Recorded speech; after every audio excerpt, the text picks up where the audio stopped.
तो दोस्तों ये खबर जब आप पूरी जानेंगे तो आप खुद कह देंगे कि इस खबर में भारत के लिए नुकसान छुपा हुआ है, और नो डाउट नुकसान छुपा हुआ है, वो मैं आगे आपको बता दूंगा। लेकिन हम भारतीय अपने नुकसान फायदे से ज्यादा उस चीज को महत्व देते हैं जिससे कि किसी शरीफ देश को फायदा हो, उसकी अस्मिता बची रहे, और वो एक्चुअली आपको इस खबर में जानने के लिए मिलेगी। जी हाँ, ये वही खबर है जिसको जानने के बाद आप खुद कह देंगे कि अब आर्मेनिया शायद अपनी संप्रभुता के साथ सरवाइव कर सकेगा। देखिए, हम सभी जानते हैं कि नागोर्नो काराबाख को लेकर हाल के कुछ सालों में लगभग 2 वॉर हो चुके हैं, जिसमें आर्मेनिया को बहुत बुरी तरह से हारना पड़ा। एक तो 2020 में हुआ था, तब नागोर्नो काराबाख का एक बड़ा हिस्सा अजरबैजान द्वारा कब्जा लिया गया था। उस समय डायरेक्टली आर्मेनिया और अजरबैजान के बीच में फुल फ्लेश वॉर हुआ था। और एक छोटा सा वॉर अभी कुछ समय पहले हुआ, जब अजरबैजान की सेना द्वारा आर्मेनियाई मूल के उन विद्रोहियों के खिलाफ अभियान छेड़ा गया और युद्ध लड़ा गया जो कि नागोर्नो काराबाख के बचे हुए हिस्से को प्रोटेक्ट कर रहे थे।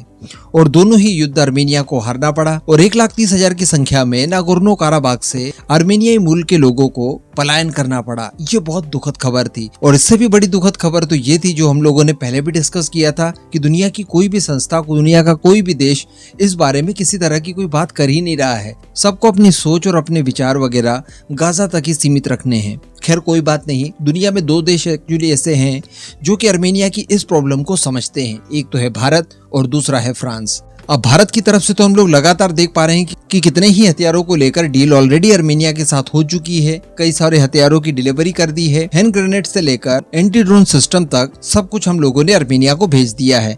आगामी कुछ समय में हम लोग और भी नए हथियारों को लेकर डील करेंगे, जिसमें संभवतः 155 मिलीमीटर वाली गन्स होंगी। हो सकता है कि एयर टू एयर मिसाइलों को लेकर भी यहाँ पर समझौते हो जाए, साथ ही Su-30 फाइटर जेट को अपग्रेड करने के लिए भी किसी तरह की कोई डील हो जाए, अस्त्रा मिसाइल के लिए डील हो जाए। लेकिन इसी बीच मैंने आपको कुछ समय पहले खबर दी थी, और वो खबर दरअसल ऐसी थी कि फ्रांस की डिफेंस मिनिस्टर आर्मेनिया का विजिट करती है, और ये विजिट काफी ज्यादा इंपॉर्टेंट था उनके लिए, क्योंकि इस विजिट के दौरान फ्रांस की तरफ से यह निर्णय लिया गया कि अब उनका एक डिफेंस ऑफिसर हमेशा आर्मेनिया के अंदर तैनात रहेगा, और आर्मेनिया की जरूरत के हिसाब से जो भी हथियार उन्हें चाहिए होगा फ्रांस से, वो फ्रांस इन्हीं के माध्यम से आर्मेनिया को डिलीवर्ड करेगा। उस वीडियो में मैंने आपको खुलकर बताया था कि आर्मेनिया और फ्रांस के बीच में हिस्टोरिक रिलेशनशिप है। अब ये खबर जैसी आई थी, उसके तत्काल बाद अजरबैजान के राष्ट्रपति द्वारा भी एक रिएक्शन आया था कि देखिए, पहले तो भारत हथियार प्रोवाइड करवा रहा था और अब फ्रांस भी प्रोवाइड करवा रहा है, तो ये इस एरिया में शांति को भंग करने की एक तरह की कोशिश है। हालांकि ये लगातार इजराइल से हथियार खरीद रहे हैं, टर्की से खरीद रहे हैं, इसमें इन्हें कोई दिक्कत नहीं है। लेकिन अगर आर्मेनिया अपने बचाव के लिए भारत या फिर फ्रांस से हथियार खरीदे तो उसमें इन्हें दिक्कत है।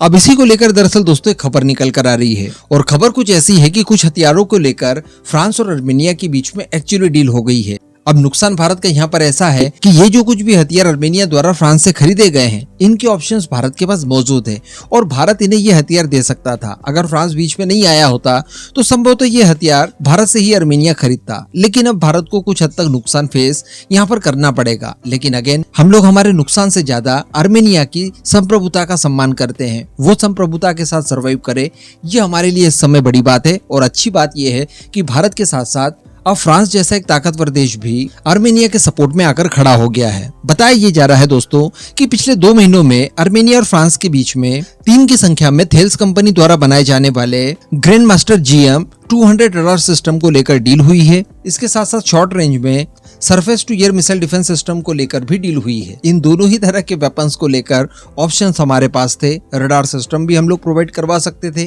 और अगर शॉर्ट रेंज में एयर डिफेंस सिस्टम्स की बात की जाए तो वो भी हमारे पास मौजूद है। हम लोग VLSR से प्रोवाइड करवा सकते थे। इसके अलावा हम लोग काफी लंबे समय से एक्सपेक्ट कर रहे हैं कि आर्मेनिया भारत के साथ आकाशीय डिफेंस सिस्टम को लेकर कोई डील कर लेगा। तो खैर, वो तो अब नहीं हो पाई, लेकिन अच्छी बात यहाँ पर देखने के लिए मिली है कि फ्रांस के साथ ये डील हो गई है। इसके लिए बहुत बहुत बधाई दोनों देशों को। लेकिन इसके ऊपर अजरबैजान के राष्ट्रपति द्वारा दोबारा से रिएक्शन देखने के लिए मिला है, और इल्हाम अलीयेव द्वारा ये कहा गया है कि फ्रांस हो या फिर भारत हो, जिस तरह से आर्मेनिया को लगातार हथियारों की सप्लाई कर रहे हैं और लगातार हथियारों को लेकर जो डील्स की जा रही है, ये नागोर्नो काराबाख को वापस से अजरबैजान से छीनकर आर्मेनिया को दिलाने की एक कोशिश है। और जो हमने फ्रांस और भारत को पूर्व में चेतावनी दी थी कि इस तरह से हथियारों की सप्लाई आर्मेनिया को न की जाए, ये साउथ काकेकस के इलाके में अशांति को एक बार फिर से फैलाने की कोशिश होगी, उसी तरह का काम ये लोग कर रहे हैं। और हमारे द्वारा दी गई पुरानी चेतावनियों को ये लोग ध्यान नहीं रख रहे हैं और उसका उल्लंघन कर रहे हैं। तो खैर इन्हें कहने दीजिए, जो भी ये कहे। अच्छी बात यहाँ पर देखने के लिए ये मिल रही है कि आर्मेनिया एक बार फिर से एनर्जी गेन कर रहा है। आई होप कि आर्मेनिया जल्द से जल्द इस पोजीशन में आ जाए कि वो अपने मेनलैंड की तो पूरी तरह से रक्षा कर ही पाए, साथ ही वो इतना ताकतवर भी हो जाए कि नागोर्नो काराबाख का पूरा इलाका एक बार फिर से वो अपने आधिपत्य में ले ले और निर्वासितों को वहां पर दोबारा से बसाया जाए, ताकि वो लोग अपनी जिंदगी पहले की तरह जी सके।